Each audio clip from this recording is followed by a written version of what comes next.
வணக்கம், நான் தர்மஸ்ரீ ராஜேஸ்வரன் பேசுறேன். இப்ப ரீசெண்டா என்ன நடந்துட்டு இருக்கு? இந்தியா பாகிஸ்தான் வார் நடந்துட்டு இருக்குது. எல்லாருக்கும் அறிந்த ஒன்று. ஸோ ஆபரேஷன் சிந்தூர் அப்படிங்கிற இந்த விஷயம் பெரிய பரபரப்பாக பேசப்பட்டிருக்கு. ஸோ நாம விஷயத்த பண்ணிட்டோம். இப்ப அடுத்து பாகிஸ்தான் அதற்கு ஏதாவது எதிர்வினை கண்டிப்பாக கொடுப்பாங்க. ஸோ இதன் காரணமாக என்ன மாதிரி ஒரு மாற்றங்கள் ஏற்படும்? அரசியல் மாற்றங்களா, இல்ல எக்கனாமிக்கலா ஏதாவது மாற்றங்கள் நிகழுமா? இந்த மாதிரி பல சந்தேகங்கள் நம்மளுடைய நேயர்களுக்கு இருக்கும். ஷேர் மார்க்கெட்ல இதனுடைய பாதிப்பு எப்படி இருக்கும்? ஏன்னா வார் அனௌன்ஸ்மெண்ட் அப்படின்னு வந்துட்டாலே ஜென்ரலா ஷேர் மார்க்கெட் டவுன் ட்ரெண்ட்ல தான் இருப்பாங்க. அது அந்தந்த வாருடைய தீவிரம், போரின் தீவிரத்தை பொறுத்து இருக்கு. ரஷ்யா உக்ரைன் வார் அனௌன்ஸ்மெண்ட் வந்த உடனே மார்க்கெட் பயங்கரமா இறங்குச்சு. ஸோ அதே மாதிரி இப்ப இந்தியா பாகிஸ்தான் வார் அனௌன்ஸ்மெண்ட் தானே கொடுத்துருக்காங்க. அந்த அளவுக்கு மார்க்கெட் இறங்குமா அப்படின்னு எதிர்பார்த்தீங்க அப்படின்னா, போதுமான அளவுக்கு ஏற்கனவே ட்ரம்ப்போட டாரிஃப் வார் காரணமாக இறங்கின மார்க்கெட்டு தற்போது தான் ஸ்டெபிலைஸ் ஆனது. இப்போது குவார்டர்லி ரிசல்ட்ஸ் எல்லாம் வந்துட்டு இருக்காங்க. 4வது குவார்டர்லி ரிசல்ட்ஸ் எல்லாம் அனௌன்ஸ்மெண்ட் வந்துட்டு இருக்கு. இந்த சமயத்துல இந்த வார் அனௌன்ஸ்மெண்ட் அப்படிங்கிறது ஒரு சிறிய தாக்கத்தை கண்டிப்பாக உண்டு பண்ணும். பெரிய லெவல்ல உண்டு பண்ணுமான்னு கேட்டீங்கன்னா, அது போரினுடைய தீவிரத்தை பொறுத்து இருக்கு. ஒரு சில போர் அப்படிங்கிறது பாத்தீங்கன்னா 1 வாரம் 2 வாரத்துல முடிஞ்சிடும். ஒரு சில போர் இந்த உக்ரைன் வார் மாதிரி 2 வருஷங்கள் 3 வருஷங்கள் கூட நீடித்து இருக்கக்கூடியது. ஸோ அதனுடைய போரினுடைய தீவிரத்தினுடைய தன்மையை பொறுத்து அது எக்கனாமிக்கலாக சில விளைவுகளை ஏற்படுத்தும். ட்ரம்ப்போட டாரிஃப் வார் வேற இன்னும் மிச்சம் இருக்கு. 90 டேஸ் முடிச்ச பிறகுதான் அவர் அடுத்து அதுக்கான வேலைகளை ஆரம்பிப்பாரு. ஸோ இந்த இந்தியா பாகிஸ்தான் வார் அப்படிங்கிறது எந்தெந்த மாதிரி தாக்கத்தை நம்மளுடைய ஷேர் மார்க்கெட்ல உண்டு பண்ணும் அப்படிங்கிறது தான் இந்த பதிவு. ஸோ ஜென்ரலா கொஞ்சம் மார்க்கெட் இறங்கு முகத்தை சந்திக்கும். ஆனா எப்போதுமே நான் நம்ம நேரில் சொல்றது எதுன்னு கேட்டீங்கன்னா, இது பேனிக் ஆகாதீங்க. இந்த சமயத்துல போய் நான் உடனே ஷேரை வித்துட்டு வெளில வந்துட்டுமா அப்படின்னு கேட்டீங்கன்னா, அதுவும் ஒரு நியூட்ரல் கண்டிஷன்ல தான் இருக்கு. ஸோ இறங்குது அப்படின்னா வாங்கக்கூடிய வாய்ப்பாக கன்சிடர் பண்ணுங்க. இந்த போருடைய இந்த தன்மை அப்படிங்கிறது ஷேர் மார்க்கெட்ல சில செக்டர்ஸை கண்டிப்பா பாதிக்கும். நம்ம ஏற்கனவே பார்த்தது டிஃபென்ஸ் செக்டர். நான் போர் வருவதுக்கு முன்னாடியே சொல்லியிருந்தேன். டிஃபென்ஸ் செக்டர் அப்படிங்கிறது ரொம்ப முக்கியமான ஒரு துறை. ஸோ டிஃபென்ஸ் செக்டர்ல நிறைய கம்பெனிகள் நம்ம பார்த்தோம். இப்போது இந்த போருடைய தீவிரத்தன்மை காரணமாக டிஃபென்ஸ் செக்டருக்கு ஒரு ஏற்றத்தை நம்ம பார்க்கலாம். ஸோ ஒரு குறுகிய காலத்திலேயே லாபம் சம்பாதிக்கணும்னு நினைக்கிறவங்களுக்கும் டிஃபென்ஸ் செக்டர் இந்த ஒரு நியூஸ் அப்படிங்கிறது ஒரு வாய்ப்பை தரக்கூடியது. டிஃபென்ஸ் செக்டர் இருக்கக்கூடிய சில நல்ல கம்பெனிகள்னு பார்த்தீங்க அப்படின்னா, பாரத் எலக்ட்ரானிக்ஸ் அப்படிங்கிற இந்த கம்பெனி, இவங்க ரேடர் சிஸ்டத்திலையும் மிசைல் டெக்னாலஜிலையும் முக்கியமான பங்கு வகிக்கிறாங்க. நமக்கு ரேட்டும் கொஞ்சம் அஃபோர்டபுள் ரேட்ல கிடைக்கக்கூடியது. ஹிந்துஸ்தான் ஏரோநாட்டிக்ஸ் லிமிடெட் ஹெலிகாப்டர் ப்ரொடக்ஷனுக்கு ரொம்ப பேர் போனவங்க. இவங்களும் பாத்தீங்கன்னா ஒரு நல்ல கரெக்ஷன் ஆகி நல்ல ரேட்ல கிடைச்சிட்டு இருக்கிறாங்க. மூன்றாவதாக பாரத் டைனமிக்ஸ் அப்படிங்கிற கம்பெனி, மிசைல்ஸ்க்கு மட்டும் கிடையாது, அண்டர் வாட்டர் வெப்பன்ஸுக்கும் இவங்க பேர் போனவங்க. 4வது மசகான் டெக். இந்த கம்பெனி கப்பல் தயாரிப்பு துறை மற்றும் சப்மரைன் நீர்மூழ்கி கப்பல்களுக்கெல்லாம் தயாரிப்பு துறைக்கு பேர் போன ஒரு கம்பெனி.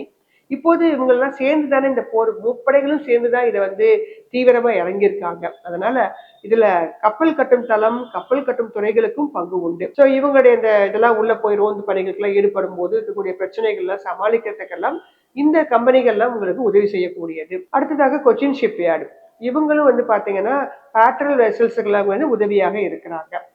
ஸோ இந்த டிஃபென்ஸ் செக்டரை கொஞ்சம் சீர்தூக்கி பாருங்க. இந்த போரின் தீவிர தன்மையை பொறுத்து இல்ல போர் முடிந்த பிறகும் கூட இந்த கம்பெனிகள் உங்களுக்கு ஒரு நல்ல லாபத்தை தரக்கூடிய கம்பெனிகளாக மாறக்கூடியது. 2வது செக்டர் பார்க்கும்போது எனர்ஜின்னு வரும்போது க்ரூட் ஆயில் பிரைஸ் உங்களுக்கு சற்று ஏறுவதற்கான வாய்ப்புகள் உண்டு. அதன் காரணமாக இந்த ஆயில் அண்ட் கேஸ் செக்டர்ல இருக்கக்கூடிய சில கம்பெனிகள் பிபிசிஎல், ரிலையன்ஸ், ஓஎன்ஜிசி, கோல் இண்டியா, என்டிபிசி இந்த மாதிரி கம்பெனிகள்லாம் ஏறுவதற்கான வாய்ப்புகள் உண்டு. கிரீன் எனர்ஜி செக்டர்ஸும் கொஞ்சம் ஏறும். அதுல இருக்கக்கூடிய kPa green energy, Tata power இந்த மாதிரி கம்பெனிகளும் உங்களுக்கு இந்த தன்மையை பொறுத்து ஏறுவதற்கான வாய்ப்புகள் உண்டு.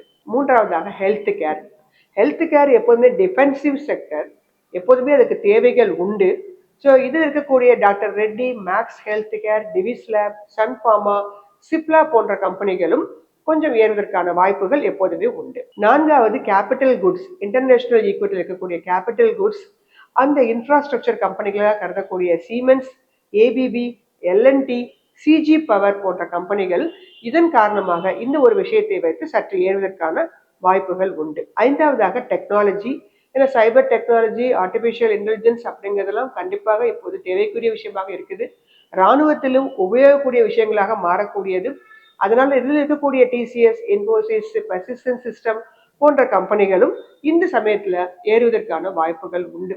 மார்க்கெட் இறங்கி கொண்டு இருந்தாலும் இந்த தேவையின் காரணமாக இந்த செக்டர்ல உள்ள கம்பெனிகளும், இதை தவிர எஃப்எம்சிஜி இருக்கக்கூடிய ஐடிசி, இவங்களுக்கு எப்போதுமே தேவை இருக்குது.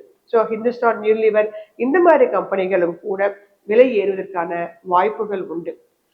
அப்ப தவிர்க்கக்கூடிய செக்டர்ஸ்ல என்னவாக இருக்க முடியும் அப்படின்னு கேட்டீங்கன்னா, டூரிசம். காஷ்மீர் டூரிசம் கண்டிப்பாக பிரச்சனைக்குரியதாக மாறி இருக்கு. இந்த ஏப்ரல் மேல தான் உங்களுக்கு நல்ல ப்ராஃபிட் எல்லாம் வரும் அந்த டூரிசம் செக்டருக்கு. ஆனா இப்போது இருக்கக்கூடிய சூழ்நிலையில அங்க இருக்கக்கூடிய ஹோட்டல்ஸ் எல்லாமே மூடப்பட்டிருக்கு. ஸோ அதன் காரணமாக டூரிசம் செக்டர்ல இருக்கக்கூடிய அங்க இருக்கக்கூடிய மிகப்பெரிய ஸ்டார் ஹோட்டல்ஸ் எல்லாமே கொஞ்சம் பிரச்சனைக்குரியதாக மாறும். அதே மாதிரி அங்க இருக்கக்கூடிய ரியல் எஸ்டேட் டெவலப்பர்ஸ் அவங்களும் கொஞ்சம் என்ன பண்ணுவாங்க, கொஞ்ச நாளைக்கு அங்க வந்து அந்த ரியல் எஸ்டேட் அப்படிங்கிற துறைகள் எல்லாம் ஏறுவதற்கான வாய்ப்புகள் இல்லை. மூன்றாவதாக சிந்து நதியுடைய ஒப்பந்தம் நிறுத்தப்பட்டிருக்கு இல்லையா? ஸோ அதன் காரணமாக அங்கிருந்து தயாரிக்கக்கூடிய ஹைட்ரோ பவர் ப்ராஜெக்ட்னு சொல்லக்கூடிய என்ஹெச்பிசி போன்ற கம்பெனிகள்லாம் அதில் இருக்காங்க இல்லையா? அந்த கொஞ்சம் வந்து லேட்டா இருக்கும். அதனுடைய உற்பத்தி எல்லாம் பாதிக்கப்படக்கூடியது. ஸோ அந்த துறைகள் ஹைட்ரோ பவர் ப்ராஜெக்ட் எல்லாம் வந்து பாதிக்கக்கூடிய நிலைமை இருக்குது. இந்த மாதிரி சில செக்டர்ஸ் தான் வந்து பாதிக்கக்கூடிய செக்டராக இருக்குது. பல செக்டர்ஸ் வந்து பாத்தீங்கன்னா இந்த தேவையின் காரணமாக ஏறக்கூடிய செக்டர்களாக தான் இருக்கிறாங்க. அதில் முக்கியமானது defence, energy, infrastructure, health care and technology. So இதில் இருக்கக்கூடிய நல்ல கம்பெனிகள் ஏற்கனவே நம்ம நிறைய பார்த்துருக்கோம், நேயர்களுக்கு நான் சொல்லியிருக்கேன். இது எப்போதுமே என்னுடைய தனிப்பட்ட கருத்து தான். இந்த போரின் தாக்கத்தின் காரணமாக, போர் என்பதே வந்து ஒரு பெரிய ஒரு பிரச்சனையை உண்டு பண்ணக்கூடியது. நிச்சயமாக எக்கனாமிக்கலாகவும் சில விஷயங்களை உண்டு பண்ணும்.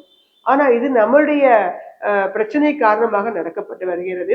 இதுல உலக நாடுகள்லாம் தலையிடாத வரைக்கும் பெரிய லெவல்ல பிரச்சனை இல்லை. நமக்குள்ளே முடிஞ்சிருச்சு அப்படின்னா ப்ராப்ளம் இல்லை. ஆனா இந்த தீவிரத்தன்மை அதிகமானா மட்டும்தான் அது ஷேர் மார்க்கெட்ல பெரிய லெவல்ல வந்து உங்களுக்கு தாக்கத்தை உண்டு பண்ணும். மற்றபடி சின்ன சின்ன இறக்கங்கள் எப்போதும் போல இருந்து கொண்டுதான் இருக்கும். அதனால இந்தியா பாகிஸ்தான் வார் அப்படிங்கிறது ஷேர் மார்க்கெட்டை பொறுத்த மட்டும் ரஷ்யா உக்ரைன் வார் அளவுக்கு பெரிய லெவல்ல கிடையாது. அதனால நேயர்கள் பேனிக் ஆக வேண்டாம். மார்க்கெட் இறங்கும் போது இந்த மாதிரி நல்ல கம்பெனிகள் நம்ம மிஸ் பண்ணிருப்போம். அந்த மாதிரி கம்பெனிகள் எல்லாம் வாங்கி நம்ம வந்து நீண்ட கால அடிப்படையில இந்த போர் அப்படிங்கிறது எப்படியும் நின்றுடும். நின்ன பிறகு நிச்சயமாக ஒரு நல்ல ரேலியை நமக்கு கொடுக்கும். அந்த சமயத்துல நம்ம வந்து லாபத்தை பெறலாம். நன்றி, வணக்கம்.